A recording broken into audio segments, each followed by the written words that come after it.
The lock clicked behind us. My brother's voice drifted through the wood, soft, amused. Stay there, and think. I shoved the door until my shoulder burned. No signal, no air. Then Grandma's fingers tightened around mine.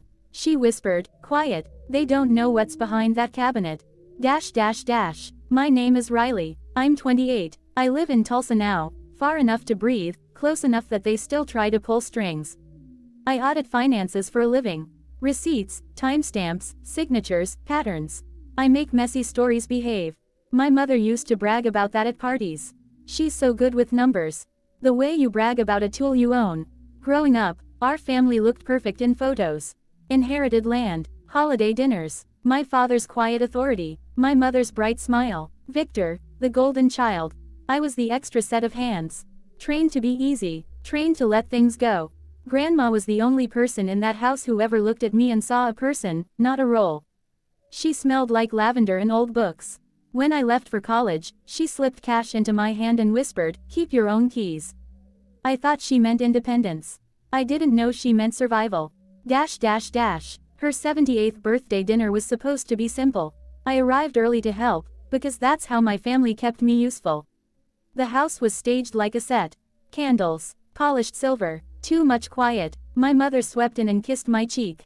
Lipstick that never smudged, like she practiced being untouchable. Riley, sweetheart, you look tired.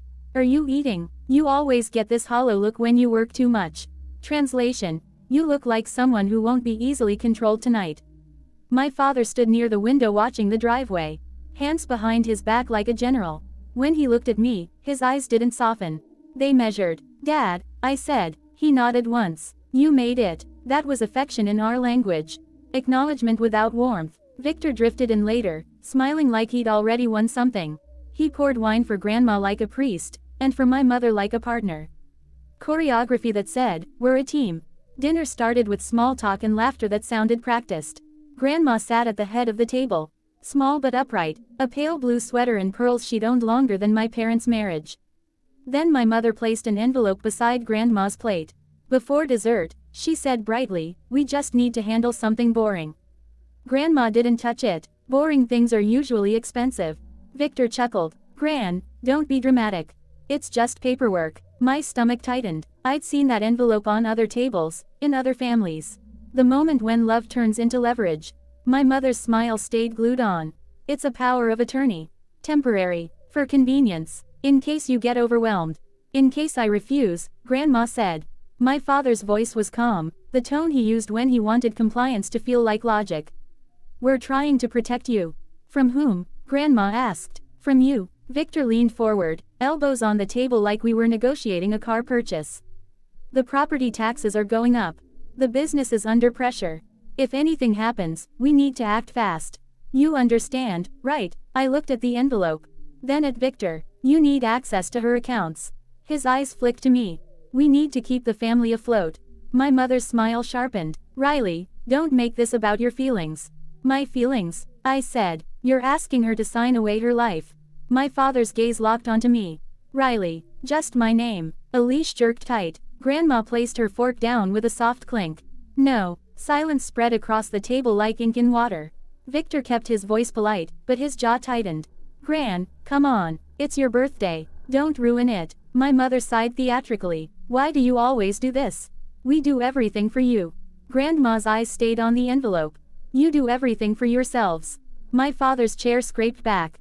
We're not doing this in front of everyone. There is no everyone, Grandma said. You sent them away. I blinked. What? Victor's grin returned, too smooth. Just us tonight. Easier that way. Easier to corner her. Easier to force a signature. My throat went dry. Grandma's hand slid under the table and found mine. Her fingers were steady. I won't sign, she said again. Victor's eyes hardened for a second, then he reset his face. Fine, let's take a breath. Gran, Riley, come downstairs. Help me pick a bottle for the toast. The good one. My mother nodded too fast. Yes, the special Cabernet, the one your grandfather loved. Grandma rose slowly. I stood with her, my skin prickling with that auditor's instinct. Something doesn't add up. In the hallway, I whispered, we should leave. Grandma's mouth barely moved. Not yet. The cellar air was cool and damp. Oak, earth, decades of secrets. Bottles that looked like they'd survived wars. Victor turned on the light, then stepped back. Let us walk in. Pick something, he said, cheerful. Grandma moved toward the far wall. An old cabinet built into the stone. Heavier than the shelves. Darker. Dustier. I reached for a bottle, more to keep my hands busy than because I cared. Victor, I said lightly. What's with the envelope? He didn't answer. His hand closed around the door handle. Then he looked at Grandma, and his voice changed. Quiet, flat, stay there and think. The door swung shut, the latch clicked, metal scraped. I lunged and grabbed the knob. Locked. For a second, my brain refused reality, like a file refusing to open because the extension is wrong. Then panic hit, hot and immediate. Victor, I slammed my palm against the wood. Open the door. His footsteps climbed the stairs. Unhurried. Mom, I yelled. Dad, are you hearing this? No answer. The house above us held its breath.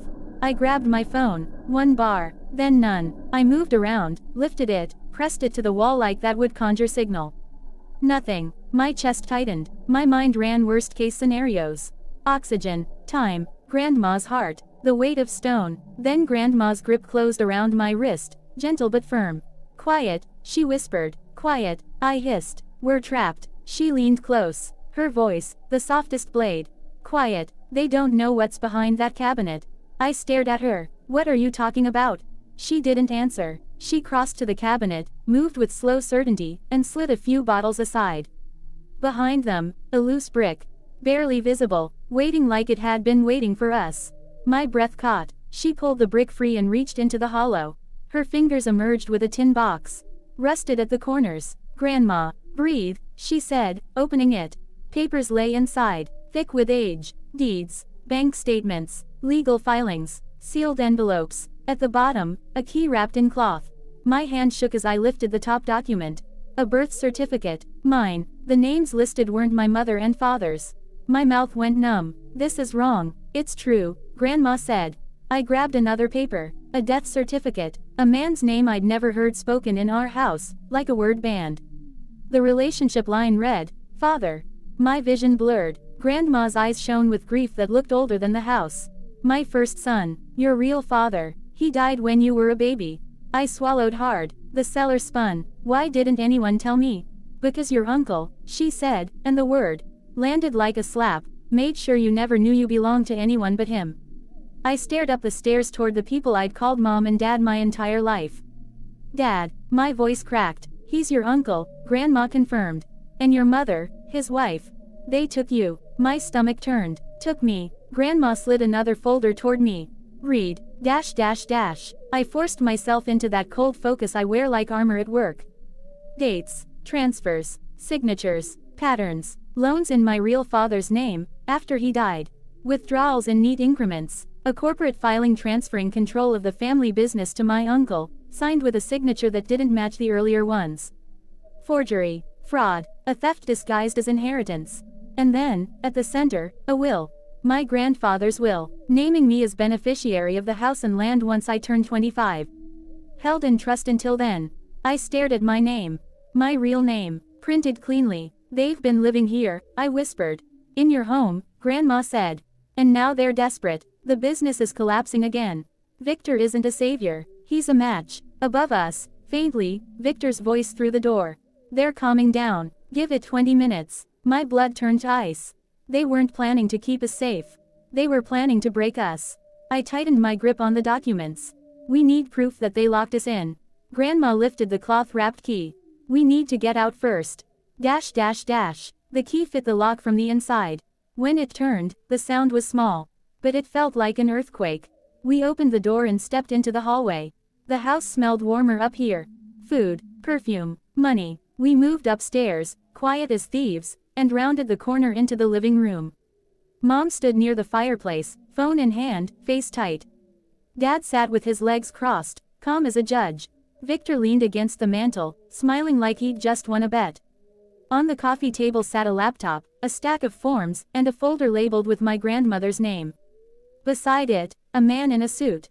Older, serious, adjusting his glasses. A financial advisor, or a notary, someone paid to witness legitimacy. Victor's smile wavered when he saw us. Mom's eyes widened, then narrowed. How did you? Grandma walked forward, Chin lifted. By using the key your father forgot existed. The suited man looked startled. Mrs. Hartman, are you? I'm fine, Grandma said. And I'm not signing anything.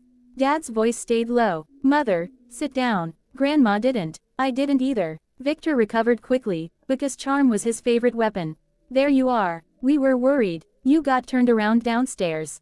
I laughed once. Short and sharp. You locked us in. Mom's smile snapped back into place like a mask. Riley, don't be ridiculous. No one locked anyone in.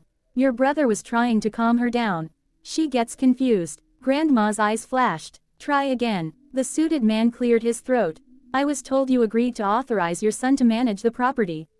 Dad leaned forward, voice smooth. We're protecting her from scams. From mistakes. I set the tin box on the table with a soft thud. Opened it. The papers breathed out old air and old truth. The suited man's gaze dropped to the seals. The dates. His expression changed, professional interest turning into alarm. Victor's voice sharpened. What is this? The reason you're panicking, I said. Mom's lips trembled. Riley, honey, this isn't the time to play detective. It's exactly the time, I said. Dad stood slowly, controlled. Put those away. I met his eyes. My uncle's eyes. The man who'd raised me like property. No, I said. My voice didn't shake. You don't get to order me anymore.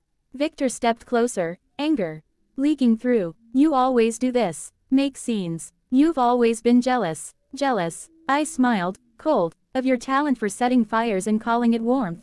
Mom hissed. Watch your mouth. I turned to the suited man. You were told she agreed.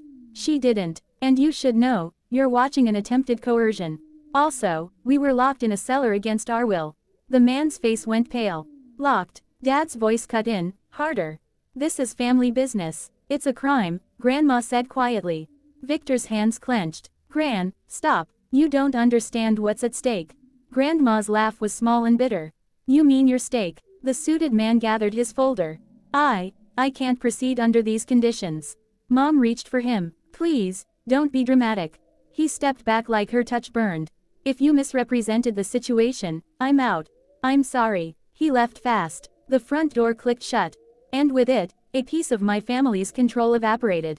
Victor rounded on Mom. Great. Now what? Dad's jaw tightened. Enough. Mom's eyes flicked to me, calculating. Riley, put the papers away and we can talk. You're upset. You've always been sensitive. Sensitive. That word they used when they wanted my anger to feel like a flaw. I pulled out my phone and opened the voice recorder. It had been running since we stepped into the room. The red dot glowed like a small, honest eye. Mom froze. Dad's face went still. Victor's laugh came out wrong. You're recording. I'm documenting, I said. It's what I do. Dad took one step toward me. Turn it off. I stepped back and looked at him with a calm I didn't recognize as mine. Say that again for the police. Mom's breath hitched. Police. Riley, don't. I dialed 911. Victor lunged, but Grandma moved faster than she looked. Her cane swung up, not to hit him, to block him. A single line of wood that said, number. Touch her, Grandma, she said softly, and you'll explain bruises to an officer, too. Victor stopped. His eyes flicked, wild. I spoke into the phone. Clear, steady. Hi, we're at. I gave the address. My grandmother and I were locked in the basement cellar by my brother. They tried to force her to sign power of attorney and property transfer documents. I have evidence of fraud and coercion. Mom's voice rose into panic. She's lying. She's unstable. Dad snapped. Riley, hang up. I didn't. Something broke in Victor's expression. Not shame. Not remorse. Just fear of losing. This is your fault. He spat at Mom. You said she'd cave. Mom grabbed his arm. We have to fix this. Dad's voice went cold. We're not running. But they were. I could see it, in the way Mom's eyes darted to the stairs. In the way Victor kept glancing toward the back door, like a cornered animal. Dash dash dash. While we waited for the sirens, I moved like I was back at work. I texted my attorney friend in Tulsa. One line, need emergency restraining order plus property injunction. I emailed scanned photos of the will and the forged signatures to myself and to her. I uploaded the recording to a cloud folder. I wasn't going to let a broken phone or a lost device erase this. Mom watched me, lips trembling, and her voice dropped into a sweet whisper. Riley, please, we raised you. You raised me to be useful, I replied. Not loved. Dad's eyes flashed. Ungrateful. There it is, I said softly.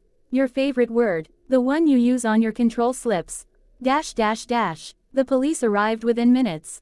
Uniforms filled the doorway. Questions came. Mom cried loudly, performing innocence. Victor tried to talk his way out.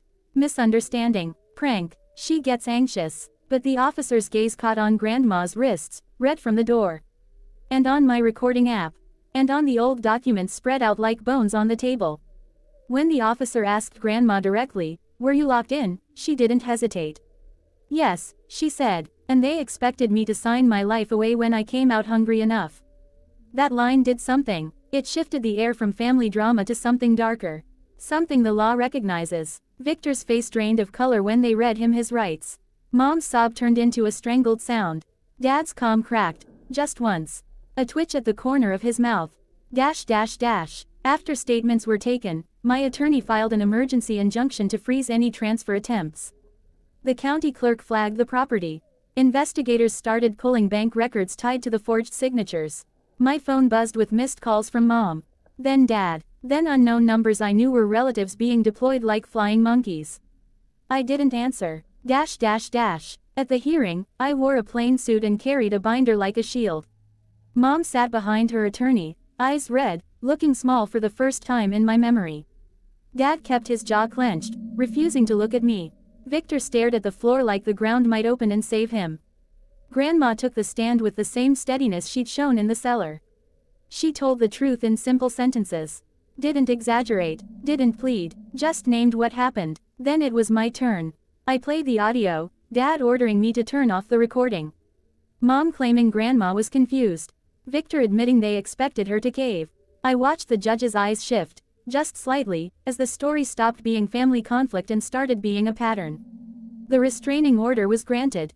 The property stayed protected. The investigation continued. Dash dash dash. After the hearing, Mom tried to pull me aside. Crying, begging, calling it family. I told her the truth. They broke it. I'm just refusing to be the glue. Dad didn't say a word. Dash dash dash. The house didn't feel like home overnight. It took time to stop flinching when the phone rang. To stop expecting punishment for taking up space. Grandma moved into a smaller suite downstairs. Sometimes I'd find her sitting with tea, staring into the middle distance, like she was unspooling 30 years of fear. One evening, I went down to the cellar alone. Stood by the door. The room was the same. But it no longer owned me. Later that night, Grandma pressed my hand and said, "Your grandfather always said, land can be stolen, but truth can't be owned. It only waits." I swallowed the lump in my throat. What do I do now? Grandma's eyes softened. You live without asking permission. Dash dash dash. So that's what I'm doing. Some mornings I still wake up tense, hearing his voice like a warning. Then I remember the lock. And the key. Family is not the people who trap you in the dark and call it discipline. Family is the one person who leaves you a way out, and trusts you to use it.